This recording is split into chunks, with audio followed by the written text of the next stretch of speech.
The film opens at a ballet recital, where 12-year-old Abigail is giving her performance. She is being watched by 3 criminals. 3 others outside, a hacker, a sniper, and a getaway driver, wait on them for orders.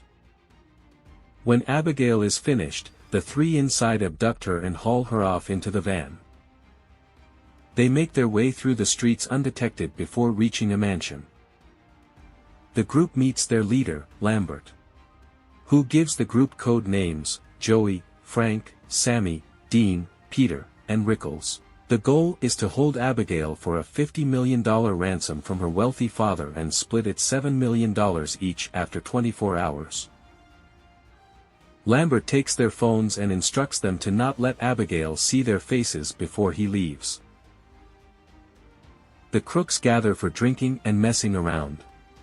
Frank, Peter, and Sammy each bet Joey money that she can't read them, but Joey correctly guesses that Frank is a former cop, Peter was an enforcer for the Quebec Mafia, and Sammy comes from money and does criminal activity for fun. Later, Joey goes to check on Abigail and has a brief bonding moment with her. Joey mentions that she has a son, whom Abigail refers to as Justin, since Joey won't say his real name. Before Joey leaves, Abigail tells her she is sorry for what is going to happen. Dean attempts to hit on Sammy but is unsuccessful. He goes down into the basement and is dragged away by an unseen attacker. Sammy hears his scream and goes to investigate, then finds Dean's head fall off his body. The others find the corpse and begin to freak out. Frank accidentally stumbles into Abigail's room where she sees his face. He holds his gun at her and demands to know who her father is. Abigail says it is Christophe Lazar, which fills Frank with dread as Lazar is a notorious underworld criminal figure. In Frank's cop career, he ended up on a job against Lazar that got 4 of his teammates killed by someone they believe to be Lazar's hitman, Valdez. Joey and Rickles privately discuss the possibility that Frank is Valdez and is trying to take out the group on his own to get the ransom money. As they try to find a way out of the mansion, Rickles is mauled to death by the same attacker. Frank then tells Peter they should just kill Abigail, but Joey steps in to stop him. They enter her room, where Abigail reveals herself to be a centuries-old vampire. She was always Valdez. She lunges for the group but they manage to escape the room. When they try to flee the mansion, the security measures activate and seals them inside. The group then starts trying to figure out how to deal with a vampire of this nature. They go for the basic tropes: garlic cloves, crosses, silver bullets, and stakes. They try to ambush Abigail, who is dancing with Dean's corpse. Frank tries to shoot Abigail in the head, but she heals from it quickly. Abigail gets Peter's cross necklace and starts stabbing him with it. Sammy's attempt to use garlic also fails. Joey eventually manages to bring Abigail down by using the same tranquilizer they used on her when they were kidnapping her. And she gets bitten by Abigail before falling into a pool of bodies of Abigail's previous victims. They end up locking her in a cage. When Abigail wakes up, Frank tries to threaten her, but Abigail begins to read each of the group and gives their real names. Sammy's real name is Jessica, and she stole from her parents before running away. Peter's real name is Terrence, and she also brings up his past as a dumb brute for the mafia.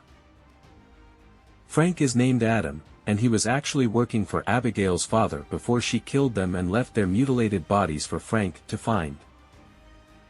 Lastly, Joey is really named Ana Lucia, who was a former army medic before her morphine addiction caused her to accidentally nick an artery of a major crime figure, which is how Abigail and her father came to learn about her, and also what caused Joey to lose custody of her son.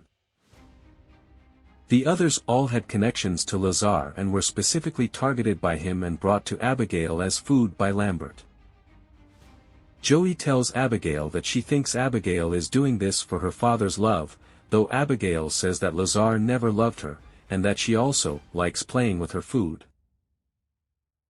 Frank is tasked with watching Abigail, but she ends up breaking out of her cage and tries to choke him. Joey breaks open the boarded windows to expose Abigail to sunlight, which actually does hurt her. The group splits up to find a way out, but Sammy's vampirism takes over, and Abigail begins controlling her like a puppet. She ends up killing Peter and sucks his blood out.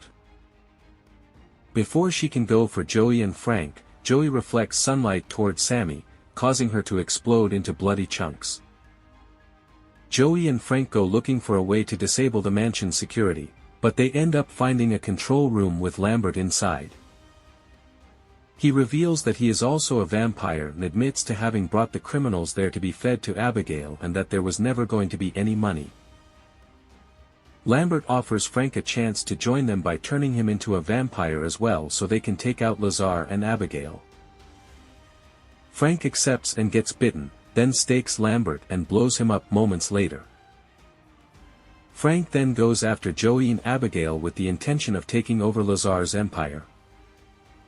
Abigail fights Frank but he ends up drinking some of her blood, which makes him stronger. Frank then bites Joey and intends to turn her as well, but she resists his attempts to control her.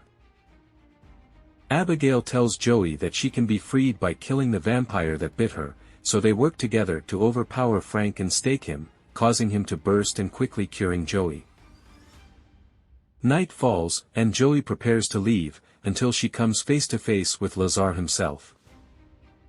He tells Joey that he has gone by many names. And you can probably guess what his most famous one is. He prepares to kill Joey until Abigail steps in and tells Lazar that Joey helped save her from Frank.